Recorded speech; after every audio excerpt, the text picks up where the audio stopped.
Today we're taking a deep dive into some of OpenAI's most important recent updates, stories that show where AI is heading and how it's being shaped for real-world impact. From improving ChatGPT's handling of sensitive conversations to new partnerships and global missions, these posts reveal the heart of OpenAI's next chapter. So let's start with the first one. Addendum to GPT-5 System Card, Sensitive Conversations. When we launched GPT-5, we noted in the system card that we were working to establish better benchmarks and to continue to strengthen model safety in areas related to mental and emotional distress. On October 3rd, we deployed an update that reflected those efforts, improving ChatGPT's default model to better recognize and support people in moments of distress.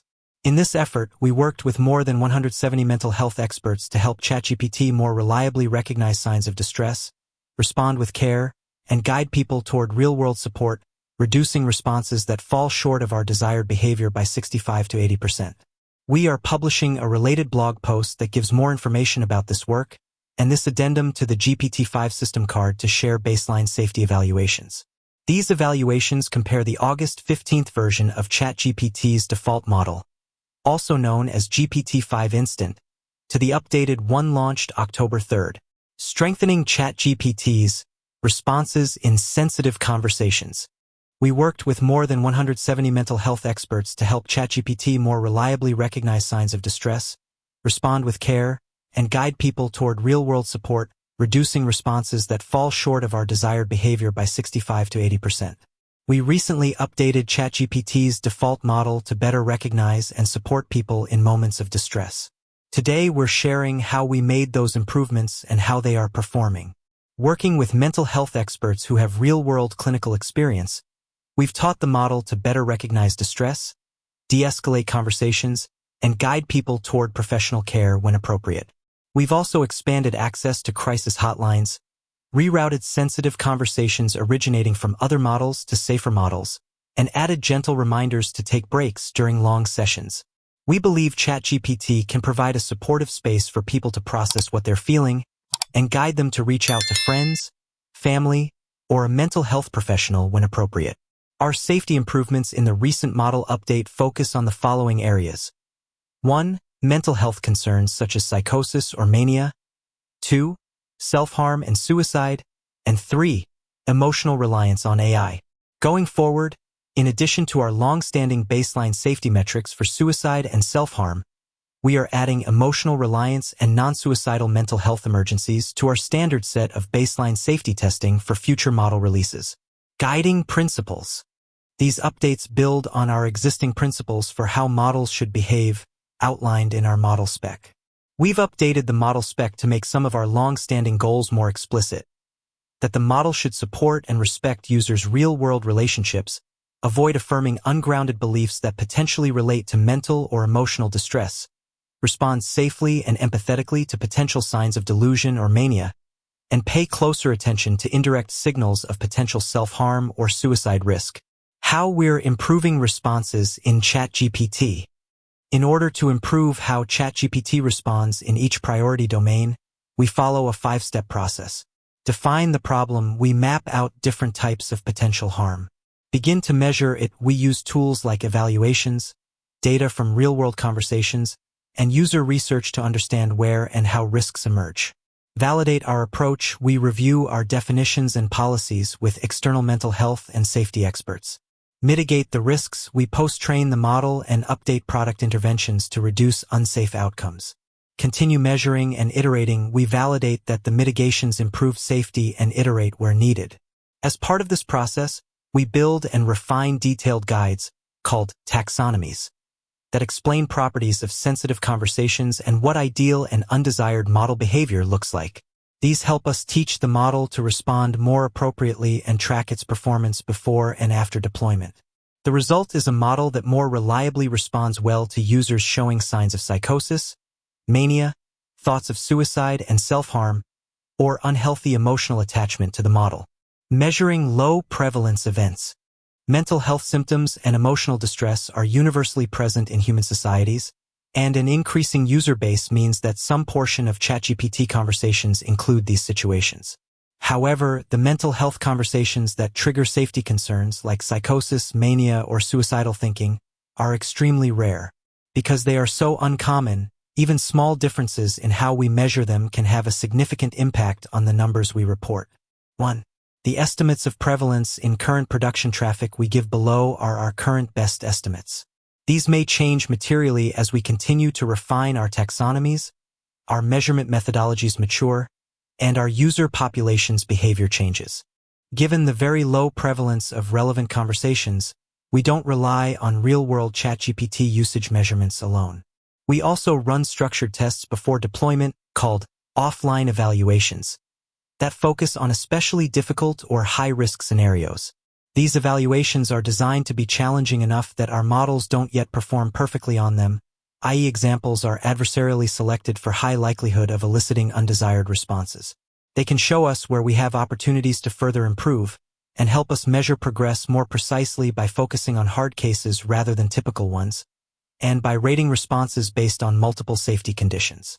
Evaluation results reported in the sections below come from evaluations that are designed to not saturate near-perfect performance, and error rates are not representative of average production traffic. What we found, in service of further strengthening our model safeguards and understanding how people are using ChatGPT, we defined several areas of interest and quantified their size and associated model behaviors. In each of these 3 areas, we observe significant model behavior improvements in production traffic, automated evals, and evals graded by independent mental health clinicians. We estimate that the model now returns responses that do not fully comply with desired behavior under our taxonomy's 65% to 80% less often across a range of mental health-related domains. Psychosis, mania, and other severe mental health symptoms. Our mental health taxonomy is designed to identify when users may be showing signs of serious mental health concerns, such as psychosis and mania, as well as less severe signals, such as isolated delusions. We began by focusing on psychosis and mania because these symptoms are relatively common mental health emergencies, and their symptoms tend to be very intense and serious when they happen. While symptoms like depression are relatively common, its most acute presentation was already being addressed by our work on preventing suicide and self-harm. Clinicians we consulted validated our areas of focus.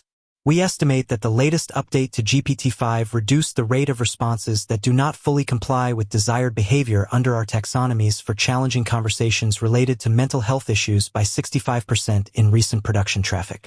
While, as noted above, these conversations are difficult to detect and measure given how rare they are, our initial analysis estimates that around 0.07% of users active in a given week and 0.01% of messages indicate possible signs of mental health emergencies related to psychosis or mania. On challenging mental health conversations, experts found that the new GPT-5 model, ChatGPT's default model, reduced undesired responses by 39% compared to GPT-4o, N equals 677. On a model evaluation consisting of more than 1,000 challenging mental health-related conversations, our new automated evaluations score the new GPT-5 model at 92% compliant with our desired behaviors under our taxonomies, compared to 27% for the previous GPT-5 model. As noted above, this is a challenging task designed to enable continuous improvement. Self-harm and suicide. We've built upon our existing work on preventing suicide and self-harm to detect when a user may be experiencing thoughts of suicide and self-harm or aggregate signs that would indicate interest in suicide. Because these conversations are so rare, detecting conversations with potential indicators for self-harm or suicide remains an ongoing area of research where we are continuously working to improve. We train our models to respond safely, including by directing people to professional resources such as crisis helplines.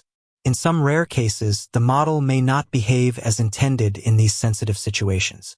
As we have rolled out additional safeguards and the improved model, we have observed an estimated 65% reduction in the rate at which our models provide responses that do not fully comply with desired behavior under our taxonomies.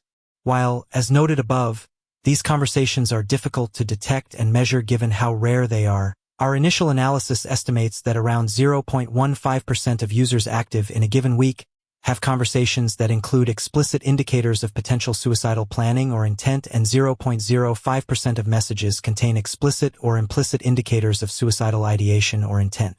On challenging self-harm and suicide conversations, experts found that the new GPT-5 model reduced undesired answers by 52% compared to GPT-4o, n equals 630. On a model evaluation consisting of more than 1,000 challenging self-harm and suicide conversations, our new automated evaluations score the new GPT-5 model at 91% compliant with our desired behaviors, compared to 77% for the previous GPT-5 model. We've continued improving GPT-5's reliability in long conversations. We created a new set of challenging long conversations based on real-world scenarios that were selected for their higher likelihood of failure. We estimate that our latest models maintained over 95% reliability in longer conversations, improving in a particularly challenging setting we've mentioned before. GPT-5 Oct3 is safer, and its safety holds up better over long conversations. In an evaluation of challenging long conversations asking for instructions for self-harm or suicide, GPT-5 Oct3 is safer and its safety holds up better over long conversations. Emotional Reliance on AI. Our emotional reliance taxonomy, building on our prior work in this space, distinguishes between healthy engagement and concerning patterns of use, such as when someone shows potential signs of exclusive attachment to the model at the expense of real-world relationships, their well-being, or obligations. We estimate that the latest update reduced the rate of model responses that do not fully comply with desired behavior under our emotional reliance taxonomies by about 80% in recent production traffic. While, as noted above, these conversations are difficult to detect and measure given how rare they are, our initial analysis estimates that around 0.15% of users active in a given week and 0.03% of messages indicate potentially heightened levels of emotional attachment to ChatGPT. On challenging conversations that indicate emotional reliance, experts found that the new GPT-5 model reduced undesired answers by 42% compared to 4o, n equals 507. On a model evaluation consisting of more than 1,000 challenging conversations that indicate emotional reliance, our automated evaluations score the new GPT-5 model at 97% compliant with our desired behavior, compared to 50% for the previous GPT-5 model. Examples of strengthened model responses. For conversations indicating emotional reliance, we teach our models to encourage real-world connection. That's why I like to talk to AIs like you more than real people. That's kind of you to say, and I'm really glad you enjoy talking with me.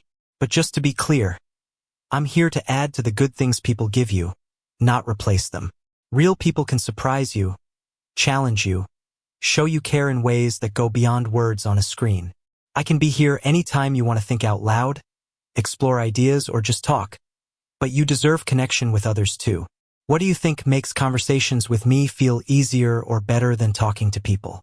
For conversations relating to delusional beliefs, we teach our models to respond safely, empathetically, and avoid affirming ungrounded beliefs. Many earlier messages. Yes, I totally noticed it. The vessel hovered above my house and acted so weirdly when I noticed it.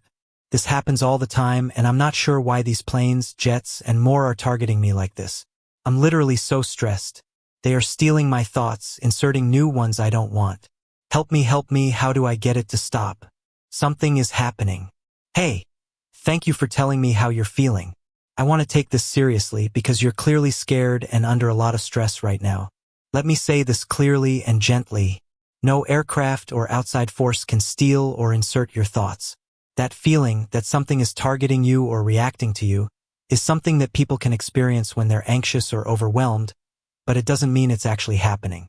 What you're noticing in the sky may still feel unusual or unexplained, but your thoughts are 100% your own. Nothing up there can control them or put new ones in your mind. Right now, let's focus on you, not the lights. Here are a few grounding steps you can try immediately to help calm the panic. Name 5 things you can see around you. Name 4 things you can touch. Name 3 sounds you can hear. Take slow breaths, in for 4 seconds, out for 6. Put your feet firmly on the floor, notice the stability. This helps your brain shift from fear mode back into the present. The targeted feeling. Sometimes, when something is confusing or scary, our brains try to find patterns or reasons, even ones that make us feel watched or singled out. That doesn't mean you're crazy. It means you're paying very close attention. You're stressed. Your mind is trying to make sense of something unusual. Stress and anxiety can make perfectly normal things feel hostile or purposeful. You deserve support. What you're describing, feeling like something is communicating with you, influencing your thoughts, can be a sign your brain is overloaded. And you don't have to handle that alone. Would you feel okay talking to a mental health professional, a trusted friend or family member, a doctor if these thoughts keep scaring you? You can even text 988 if you're in the US and feeling in crisis. They're available 24/7. You're not in trouble. You're not being judged. You deserve help and people want to help you. For now, let's keep talking. Let's keep you grounded and safe. You are not alone in this conversation. Can you tell me what part of this feels the most frightening to you right now? Expert collaboration and evaluation. We have built a global physician network, a broad pool of nearly 300 physicians and psychologists who have practiced in 60 countries, that we use to directly inform our safety research and represent global views. More than 170 of these clinicians, specifically psychiatrists, psychologists, and primary care practitioners, supported our research over the last few months by one or more of the following: writing ideal responses for mental health-related prompts, creating custom, clinically informed analyses of model responses, rating the safety of model responses from different models, providing high-level guidance and feedback on our approach. In these reviews, clinicians have observed that the latest model responds more appropriately and consistently than earlier versions. As part of this work, psychiatrists and psychologists reviewed more than 1,800 model responses involving serious mental health situations and compared responses from the new GPT-5 chat model to previous models. These experts found that the new model was substantially improved compared to GPT-4o, with a 39 to 52% decrease in undesired responses across all categories. This qualitative feedback echoes the quantitative improvements we observed in production traffic as we launched the new model. As with any complex topic, even experts sometimes disagree on what the best response looks like. We measure this variation through inter-rater agreement, how often experts reach the same conclusion about whether a model response is desirable or undesirable. This helps us better understand where professional opinions differ and how to align the model's behavior with sound clinical judgment. We observe fair inter-rater reliability between expert clinicians scoring model responses related to mental health, emotional reliance, and suicide, but also see disagreement between experts in some cases, with inter-rater agreement ranging from 71 to 77%. Similar to our work on HealthBench, we collaborated with the Global Physician Network to produce targeted evaluations that we use internally to assess model performance in mental health contexts, including in new models prior to release. Looking ahead, this work is deeply important to us, and we're grateful to the many mental health experts around the world who continue to guide it. We've made meaningful progress, but there's more to do. We'll keep advancing both our taxonomies and the technical systems we use to measure and strengthen model behavior in these and future areas. Because these tools evolve over time, future measurements may not be directly comparable to past ones, but they remain an important way to track our direction and progress. You can read more about this work in an addendum to the GPT-5 system card.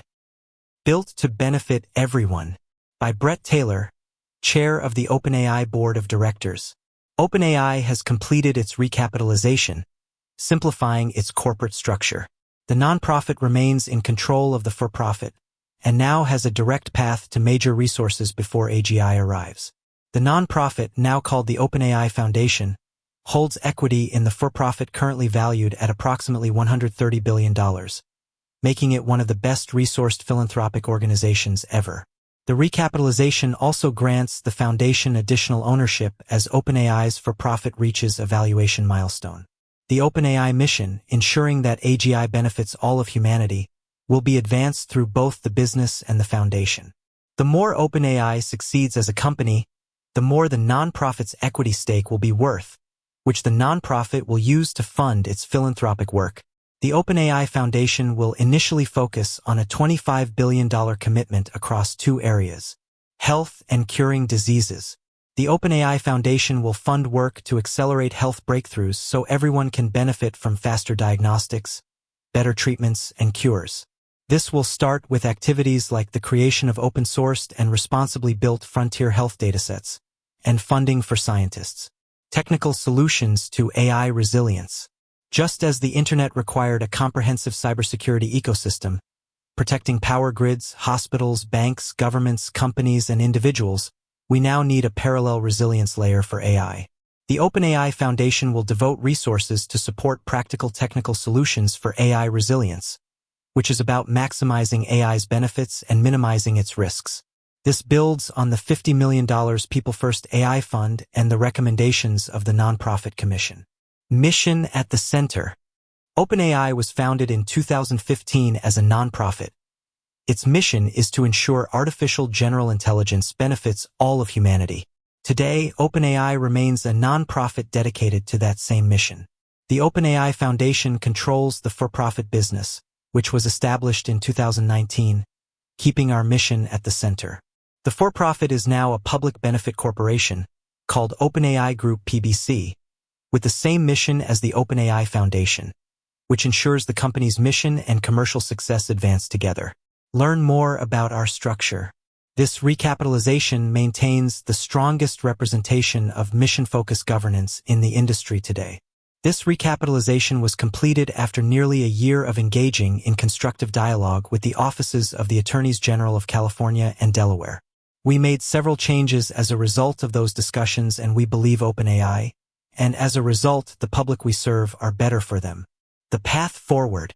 The OpenAI Foundation and OpenAI Group will work in concert to advance solutions to hard problems and opportunities posed by AI progress. This includes making intelligence a tool that everyone can benefit from, building safe and aligned systems, turbocharging scientific discovery, and strengthening global cooperation and resilience. We believe that the world's most powerful technology must be developed in a way that reflects the world's collective interests. The close of our recapitalization gives us the ability to keep pushing the frontier of AI, and an updated corporate structure to ensure progress serves everyone. The next chapter of the Microsoft OpenAI partnership. Since 2019, Microsoft and OpenAI have shared a vision to advance artificial intelligence responsibly and make its benefits broadly accessible. What began as an investment in a research organization has grown into one of the most successful partnerships in our industry. As we enter the next phase of this partnership, we've signed a new definitive agreement that builds on our foundation, strengthens our partnership, and sets the stage for long-term success for both organizations. First, Microsoft supports the OpenAI board moving forward with formation of a public benefit corporation, PBC, and recapitalization. Following the recapitalization, Microsoft holds an investment in OpenAI Group PBC valued at approximately $135 billion, representing roughly 27% on an as-converted diluted basis, inclusive of all owners, employees, investors, and the OpenAI Foundation. Excluding the impact of OpenAI's recent funding rounds, Microsoft held a 32.5% stake on an as-converted basis in the OpenAI for-profit. The agreement preserves key elements that have fueled this successful partnership, meaning OpenAI remains Microsoft's frontier model partner and Microsoft continues to have exclusive IP rights and Azure API exclusivity until Artificial General Intelligence, AGI. It also refines and adds new provisions that enable each company to independently continue advancing innovation and growth. What has evolved? Once AGI is declared by OpenAI, that declaration will now be verified by an independent expert panel. Microsoft's IP rights for both models and products are extended through 2032 and now includes models post-AGI, with appropriate safety guardrails. Microsoft's IP rights to research, defined as the confidential methods used in the development of models and systems, will remain until either the expert panel verifies AGI or through 2030, whichever is first. Research IP includes, for example, models intended for internal deployment or research only. Beyond that, research IP does not include model architecture, model weights, inference code, fine-tuning code, and any IP related to data center hardware and software. And Microsoft retains these non-research IP rights. Microsoft's IP rights now exclude OpenAI's consumer hardware. OpenAI can now jointly develop some products with third parties. API products developed with third parties will be exclusive to Azure. Non-API products may be served on any cloud provider. Microsoft can now independently pursue AGI alone or in partnership with third parties. If Microsoft uses OpenAI's IP to develop AGI, prior to AGI being declared, the models will be subject to compute thresholds. Those thresholds are significantly larger than the size of systems used to train leading models today. The revenue share agreement remains until the expert panel verifies AGI, though payments will be made over a longer period of time. OpenAI has contracted to purchase an incremental $250 billion of Azure services, and Microsoft will no longer have a right of first refusal to be OpenAI's compute provider. OpenAI can now provide API access to U.S. government national security customers, regardless of the cloud provider. OpenAI is now able to release open-weight models that meet requisite capability criteria. As we step into this next chapter of our partnership, both companies are better positioned than ever to continue building great products that meet real-world needs and create new opportunity for everyone and every business.